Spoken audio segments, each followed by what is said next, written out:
Hello दोस्तों, मैं हूं डॉक्टर देवांश प्रजापति और स्वागत करता हूं आपका अपने चैनल देवांश क्लासरूम में। दोस्तों, आज का हमारा टॉपिक है वो है हाइपरटेंसिव क्राइसिस। हाइपरटेंसिव क्राइसिस के बारे में आज हम बात करेंगे कि हाइपरटेंसिव क्राइसिस क्या होता है, क्या इसकी दो कैटेगरी होती हैं और क्या क्या इसका ट्रीटमेंट होता है, इसके बारे में हम बात करेंगे। वैसे तो ये जो एक टॉपिक है वो कहाँ हमारा यूज होता है, एक तो आईसीयू में और एक हमारा इमरजेंसी में हमारा यूज होता है ये टॉपिक। इसका जो योगदान है हमारे टॉपिक का, मतलब ये टॉपिक जो है अगर हम पढ़ेंगे तो ये हमारे इमरजेंसी में और आईसीयू में मेनली काम आता है। तो हाइपरटेंसिव क्राइसिस क्या होता है? हाइपरटेंसिव का मतलब तो आपको पता ही है, हाइपरटेंशन, ब्लड प्रेशर, और क्राइसिस का मतलब होता है संकट या खतरा। मतलब ब्लड प्रेशर की वह रेंज जिसके वजह से पेशेंट को उसी समय एट द टाइम क्या हो सकता है, उसकी जान को खतरा हो सकता है। किसकी वजह से? ब्लड प्रेशर की वजह से। एक तो ब्लड प्रेशर आप देखते होंगे नॉर्मल बढ़ा ही रहता है पेशेंट का, कि हाइपरटेंसिव होते हैं 140, 150, 160, मेडिसिन चल रही है। लेकिन अगर पेशेंट का ब्लड प्रेशर, अगर पेशेंट आपके पास आया है और उसका ब्लड प्रेशर सिस्टोलिक 180 से ज्यादा है और डायस्टोलिक ब्लड प्रेशर अगर पेशेंट का 120 से ज्यादा है, तो ये कंडीशन होती है हमारी क्या? Hypertensive crisis. क्या होती है? Hypertensive crisis. फिर से बोल देता हूं, यदि पेशेंट का ब्लड प्रेशर सिस्टोलिक बीपी उसका 180 mm ऑफ Hg से ज्यादा हो, 180 180 mm ऑफ Hg, और diastolic blood pressure 120 mm of Hg से ज्यादा हो, तो इस कंडीशन को हम बोलते हैं हाइपरटेंसिव क्राइसिस। यानी कि इस ब्लड प्रेशर की वजह से, इतने ब्लड प्रेशर की वजह से पेशेंट की जान को खतरा या संकट हो सकता है। अब ये जो हाइपरटेंसिव क्राइसिस है, इसको हमने दो कैटेगरी में डिवाइड किया। ठीक है, हाइपरटेंसिव क्राइसिस को हमने दो भागों में विभाजित किया है, कैटेगराइज किया है। पहला है हमारा हाइपरटेंसिव इमरजेंसी और दूसरा है हमारा हाइपरटेंसिव अर्जेंसी।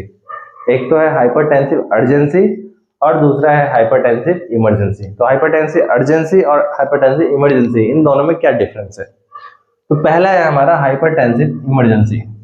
अब हाइपरटेंसिव इमरजेंसी क्या होती है? देखिए, दोनों में ब्लड प्रेशर उतना ही होगा।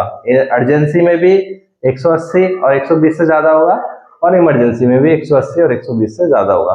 लेकिन दोनों में अंतर यह है कि जो यहाँ पे हमारा हाइपरटेंसिव इमरजेंसी है, उसमें क्या होगा कि इस ब्लड प्रेशर के साथ साथ, जो ब्लड प्रेशर मैंने यहाँ पे बताया है कि 180 और 120, इस ब्लड प्रेशर के साथ साथ यदि पेशेंट के अंदर हमें एंड ऑर्गन फेलियर के सिम्टम देखने को मिले, किसके सिम्टम देखने को मिले? एंड ऑर्गन डैमेज या एंड ऑर्गन फेलियर। अब एंड ऑर्गन फेलियर, डैमेज के क्या सिम्टम होते हैं, इसको हम जान लेते हैं। ठीक है, तो जो हमारा हाई ब्लड प्रेशर होता है, एक बात मैं आपको बता देता हूँ, वो हमारे ब्रेन को, हमारे हार्ट को, हमारी किडनी को बहुत ज्यादा क्या है, नुकसान पहुंचाता है। ठीक है, अगर ब्लड प्रेशर बहुत ज्यादा रहेगा तो वो हार्ट, किडनी और ब्रेन को बहुत ज्यादा इफेक्ट करता है। ठीक है, हमारी आईज को भी इफेक्ट पड़ता है। ठीक है, तो अगर एंड ऑर्गन डैमेज के साइन मिल रहे हैं इतने ब्लड प्रेशर के साथ, ये blood pressure plus and organ damage के साइन एंड सिम्टम मिल रहे हैं, तो वो आएगा हमारा हाइपरटेंसिव इमरजेंसी में। तो एंड ऑर्गन फेलियर के साइन क्या है? एक तो मायोकार्डियल इंफार्क्शन। अगर आपके पास पेशेंट आया, आपने बीपी देखा और उसको साथ उसको चेस्ट पेन भी हो रहा है, आपने ईसीजी करा, ईसीजी में आपको पता लग रहा है कि एसटी एलिवेशन है, यानी कि उसको मायोकार्डियल इंफार्क्शन यानी कि हार्ट अटैक उसको का साइन उसको देखने को मिल रहा है, ईसीजी में भी उसके चेंजेस आ रहे हैं, तो ये किस में आ जाएगा? हाइपरटेंसिव इमरजेंसी में आ जाएगा। या ये एक साइन ये हो सकता है उसको एक्यूट रीनल फेलियर के साइन आ रहे हो। ठीक है, उसका यूरिन आउटपुट कम हो गया हो।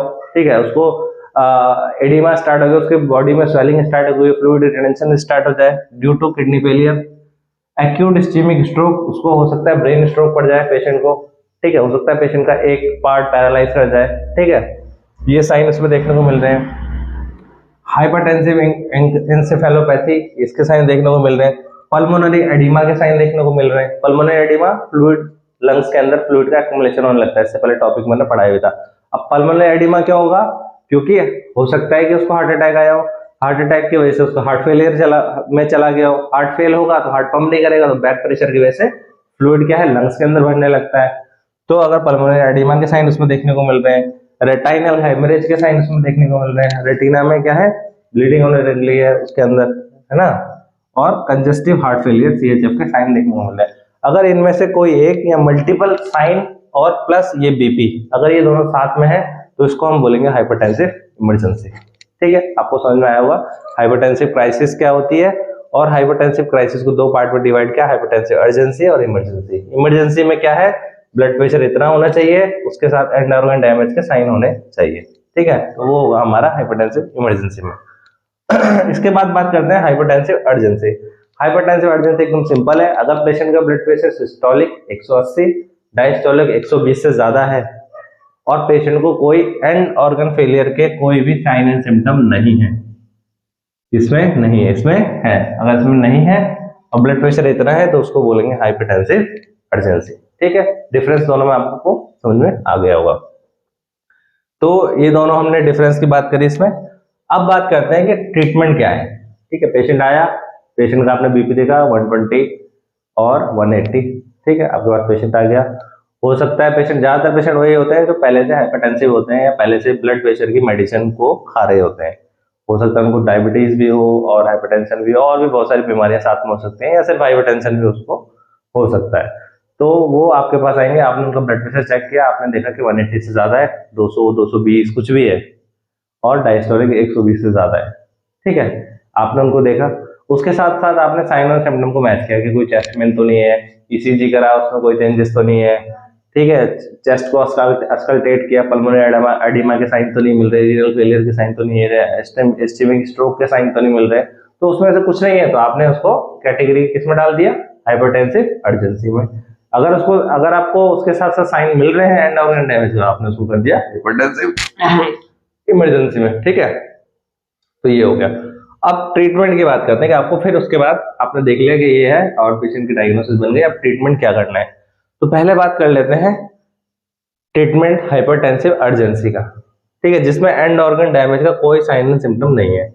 तो इसमें हमें क्या करना है, तो इसमें हम क्या करेंगे, एक तो पेशेंट आपके पास अगर आया और उसके पास एंड ऑर्गन डैमेज के कोई साइन एंड सिम्टम नहीं है, तो उसका हम ब्लड प्रेशर जो है एकदम से नॉर्मल पे नहीं लाएंगे। ऐसा नहीं है कि हम एकदम से ब्लड प्रेशर को नॉर्मल कर दें।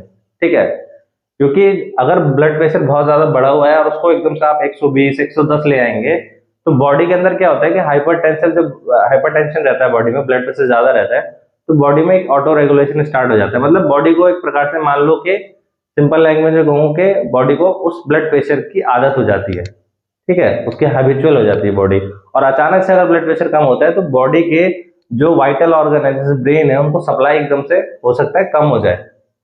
समझ रहे हो आप, एक पाइप है, इसमें पानी जा रहा है, बहुत कॉस्टिक पाइप है, छोटा पाइप है, तो उसमें ज्यादा प्रेशर है, पानी ऊपर तक जा रहा है, लेकिन मैंने एकदम से पाइप को डायलेट कर दिया, नीचे से पानी का प्रेशर ज्यादा है ही नहीं, तो क्या होगा, ऊपर की सप्लाई कट हो जाएगी, यानी ब्रेन की सप्लाई कट हो गई, तो उसकी वजह से क्या हो सकता है, पेशेंट को ब्रेन स्ट्रोक आ सकता है, उसकी वजह से उसकी डेथ हो सकती है। तो पेशेंट का ब्लड प्रेशर एकदम से रिड्यूस नहीं करना है। अर्जेंसी की गाइडलाइन तो ये कहती है तो पेशेंट का ब्लड प्रेशर रिड्यूस नहीं करना है, और उसका जो ब्लड प्रेशर है हमें नॉर्मल पे लाना है, वो 24 से 72 घंटे, यानी कि कम से कम 2 से 3 दिन के अंदर उसका ब्लड प्रेशर हमें नॉर्मल लाना है। एकदम से उसको नॉर्मल नहीं करना है, उसको हमें कुछ नहीं बोलना, सिर्फ यह है कि अगर कोई वो ब्लड प्रेशर की पहले से मेडिसिन खा रहा है तो उसके बारे में पूछना है कि वो मेडिसिन सही से ले रहा है या नहीं ले रहा है। अगर नहीं ले रहा है तो उसको वो मेडिसिन दोबारा से खाने के लिए कहें। अगर उसकी सिंगल डोज वो ले रहा है, उससे कुछ फर्क नहीं पड़ रहा है, तो हम बोल सकते हैं कि उसको बीडी कर दीजिए, 2 टाइम कर दीजिए। ठीक है, या फिर हो सकता है कि वो ड्रग उसको सूट नहीं कर रहा है, ठीक है, उसकी बॉडी पे उसका असर नहीं हो रहा, तो उसके साथ हम एक ड्रग और ऐड कर सकते हैं, उसकी सिचुएशन के हिसाब से, क्या उसकी कंडीशन है पेशेंट की। ठीक है, तो उसको हम ड्रग ऐड करके दे सकते हैं। ठीक है, और उसको ब्लड प्रेशर को हमें धीरे धीरे कम करना है। और यहाँ पे यही लिखा है कि क्योंकि सडन ब्लड प्रेशर ड्रॉप करने से हमें क्या होगा, पेशेंट को स्ट्रोक आ सकता है, सडन ब्लड सप्लाई जो है एकदम से कम हो सकती है, उसकी वजह से स्ट्रोक आ सकता है। ये है हमारा हाइपरटेंसिव अर्जेंसी का ट्रीटमेंट। ठीक है, आप देखोगे हॉस्पिटल्स वगैरह में कहीं भी जाओगे, वैसे कोई गाइडलाइन मैंने तो खुद फॉलो होती हुई नहीं देखी। लोग सीधा कोई डाययूरेटिक दे रहा है, कोई डिपिन दे रहा है। डिपिन की प्रैक्टिस भी बहुत चल रही है इंडिया में, और डिपिन से क्या होता है, सडन बीपी रिडक्शन हो जाता है, उसकी वजह से हो सकता है कि पेशेंट को स्ट्रोक आ जाए। डिपिन आपको जनरली सभी हॉस्पिटल्स में देखने को मिलेगी और बहुत ज्यादा यूज की जाती है इंडिया में खासकर, पर वो क्या है, एक प्रकार से बैन हो चुकी है। ठीक है, वो गाइडलाइन के, अगर आप दे रहे हैं तो गाइडलाइन के विरुद्ध है वो। ठीक है, एकदम से बीपी पेशेंट का ड्रॉप नहीं करना चाहिए। हो सकता है आपने एकदम से बीपी ड्रॉप किया, पेशेंट शिकायत करेगा कि मुझे चक्कर आ रहे हैं। ठीक है, ये सब शिकायत होने लगती है। तो पेशेंट का बीपी एकदम से ड्रॉप नहीं करना है, और जो डिपेन की प्रैक्टिस हो रही है सब जो है वो गलत है, सब गाइडलाइन के विरुद्ध है पूरा। फिर है हमारा हाइपरटेंसिव इमरजेंसी। देखिए हाइपरटेंसिव इमरजेंसी का अगर पेशेंट है, बीपी लिया और एंड ऑर्गन फेलियर के आपको साइन एंड सिम्टम मिल रहे हैं, तो इसको आपको वार्ड में या इमरजेंसी में ट्रीट नहीं करना है इस पेशेंट को। ये पेशेंट है सीधा सीधा आईसीयू का।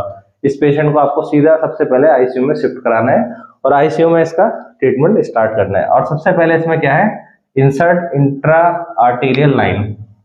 इसमें इंट्रा आर्टीरियल लाइन डालनी है पेशेंट के अंदर, और उससे क्या है वो इंट्रा आर्टीरियल लाइन से हम क्या करेंगे, पेशेंट का बीपी मॉनिटर करेंगे, जिससे कि एक्यूरेट बीपी उसका हमें लगातार पता लगता रहे। ठीक है, अब हमारा इसमें एम क्या होगा, एम क्या है हमारा, to reduce diastolic BP 110 mmHg over 4 hour. इसमें हमें क्या करना है, सबसे पहले पेशेंट का जो डायस्टोलिक बीपी है उसे हमें 110 से कम या बराबर उसके लाना है। 110 से कम आप मान के चलिए सिर्फ 4 घंटे के अंदर, 4 घंटे के अंदर अंदर हमें 110 से डायस्टोलिक बीपी हमें कम करना है। देखिए आपने ये भी पढ़ा होगा कि सिस्टोलिक बीपी से ज्यादा डायस्टोलिक बीपी ज्यादा खतरनाक होता है। अगर किसी का डायस्टोलिक बीपी ज्यादा बढ़ रहा है तो बहुत ज्यादा डेंजर होता है बजाय सिस्टोलिक बीपी के। अब क्यों डेंजर होता है ये एक अलग विषय है, इसके बारे में अगर डिस्कस करना होगा तो मैं एक नया लेक्चर बनाऊंगा।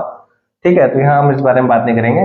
तो बस मैं एक बोल देता हूँ कि डायस्टोलिक बीपी जो है सिस्टोलिक के मुकाबले ज्यादा डेंजर होता है। तो हमारा हमें क्या है, डायस्टोलिक बीपी को 110 से कम लाना है 4 घंटे के अंदर अंदर, क्योंकि पेशेंट के अंदर एंड ऑर्गन फेलियर के भी सिम्टम आ रहे हैं। तो अगर बीपी ज्यादा समय तक बढ़ा रहा तो हो सकता है कि ऑर्गन पूरी तरह से डैमेज कर जाए और फिर वो रिवाइव ही ना कर पाए। ठीक है, तो उसके चांस होते हैं। तो इसलिए हमें क्या करना है, 110 से इसको कम करना है। और एक गाइडलाइन ये है कि avoid decreasing BP 25% in first 2 hour. देखिए जितना भी पेशेंट का बीपी है उसका 25% से कम हमें कभी भी नहीं करना है 2 घंटे के अंदर अंदर। मान लीजिए किसी का 200 बीपी आ रहा है तो हमें 2 घंटे के अंदर अगर हम कम भी करेंगे 2 आवर्स के अंदर हम कितना कम करना है, इसका 25% कितना हो जाएगा, 200 का 25% कितना हुआ, 50, 50। तो हमें कम से कम 150 से कम हमें बीपी नहीं लाना है, 150 से नीचे नहीं लाना है। एक एग्जांपल के मैं आपको बता रहा हूँ, 2 आवर्स के अंदर अंदर, 2 to 6 आवर्स। ठीक है, 2 से 6 घंटे के अंदर अंदर डायस्टोलिक तो हमें इतना करना ही करना है, लेकिन सिस्टोलिक को हमें क्या है, सिस्टोलिक हो या डायस्टोलिक हो दोनों को अगर हम मान के चले तो हमें 25% से कम नहीं करना है। 25% मैक्सिमम रेंज है, इससे कम हमें ब्लड प्रेशर को नहीं लाना है। ठीक है, और क्या है इसमें लाना है, और यहाँ तो देखो अगर पेशेंट का बीपी 200 है, 200 का 25% हमने कम कर दिया तो 150 आ जाएगा। हो सकता है पेशेंट का बीपी 200 हो, 230 हो, 240 हो, जितना भी पेशेंट का बीपी है उसका हमें 25% कम करना है। और कम से कम उसको हमें कितने तक ले आना है, 160 तक ले आना है। 160 से नीचे भी हमें एकदम से नहीं लाना है, मतलब 6 घंटे के अंदर मान के चलिए धीरे धीरे करके हमें 160 तक तो ले आना है। 160 पे उसका बीपी हमें ले आना है। ठीक है, अगर उसका 25% कम करने के बाद ही 150 आ गया तो कोई मतलब ही नहीं है। अगर बहुत ज्यादा बढ़ा हुआ है तो हमें 25% कम करना है, उसके बाद भी अगर 160, 170, 80 जा रहा है फिर थोड़ा सा और कम करके हमको 2-4 घंटे के अंदर अंदर 160 से नीचे उसको लेके आना है। ठीक है, बात आपको समझ में आ रही होगी। अब क्या है, इसमें कौन कौन से ड्रग हमें यूज करना है, भाई बीपी कम करना है तो उसके लिए कोई ड्रग यूज करना पड़ेगा, और वो भी क्योंकि इमरजेंसी है इसलिए हमें आईवी ड्रग्स का यूज करना पड़ेगा। तो हाइपरटेंसिव अब अलग अलग गाइडलाइन इसमें भी है कि हाइपरटेंसिव इंसेफेलोपैथी है अगर पेशेंट को साथ में देखने को मिल रही है। ठीक है, तो हमें कौन कौन से ड्रग यूज करने हैं, एक तो होता है नाइट्रोक्लोसाइड, सोडियम नाइट्रोक्लोसाइड होता है। ठीक है, नाइट्रेट्स जो होते हैं ये हमारा क्या करते हैं, प्रीलोड और आफ्टर लोड दोनों को क्या करते हैं, कम करते हैं। तो सोडियम नाइट्रोक्लोसाइड का इंजेक्शन का यूज कर सकते हैं। लाबेटालॉल का बहुत ज्यादा इस टाइम पे यूज होता है। ठीक है, इंडिया में गवर्नमेंट हॉस्पिटल्स में सब जगह आप देखोगे लाबेटालॉल का बहुत ज्यादा यूज हो रहा है। लाबेटालॉल क्या होता है, हमारा अल्फा प्लस बीटा ब्लॉकर होता है। ठीक है, निकार्डिपिन का हम इसमें यूज कर सकते हैं। फिर है मैलिग्नेंट हाइपरटेंशन। मैलिग्नेंट हाइपरटेंशन है अगर पेशेंट को, ठीक है, उसकी वजह से तो लाबेटालॉल और हमारा सोडियम नाइट्रोक्लोसाइड का यूज कर सकते हैं। पेशेंट स्ट्रोक के साथ आया है इतना बीपी लेके तो हम निकार्डिपिन, लाबेटालॉल और सोडियम नाइट्रोक्लोसाइड, तो 2-3 ड्रग जो है बहुत ही कॉमन है, नाइट्रोक्लोसाइड और लाबेटालॉल।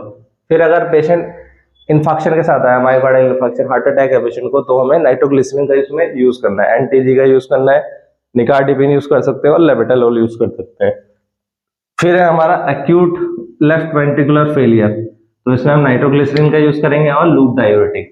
क्योंकि हार्ट फेलियर की वजह से हमारा बैक फ्लो होने लगता है, लंग्स के अंदर फ्लूइड का एक्यूमुलेशन होगा, पल्मोनरी एडिमा स्टार्ट होने लगता है। तो उसके लिए हमें क्या करेंगे, यहाँ पे डायूरेटिक का यूज करना बहुत जरूरी है। देखिए हार्ट फेलियर होगा तो हमें डायूरेटिक यूज करेंगे, क्योंकि फ्लूइड ओवरलोड हमें कम करना है, क्योंकि हमारा हार्ट ब्लड को आगे पंप नहीं कर पा रहा है, तो लंग्स में वाटर जमा होने लग रहा है, फ्लूइड जमा होने लग रहा है, पल्मोनरी एडिमा स्टार्ट हो जा रहा है, तो डायूरेटिक यूज करना बहुत ही जरूरी है। फिर है एओर्टिक डिसेक्शन है अगर पेशेंट को, तो वही नाइट्रोक्लोसाइड, एस्मोलोल और लेबेटालोल का यूज करना है।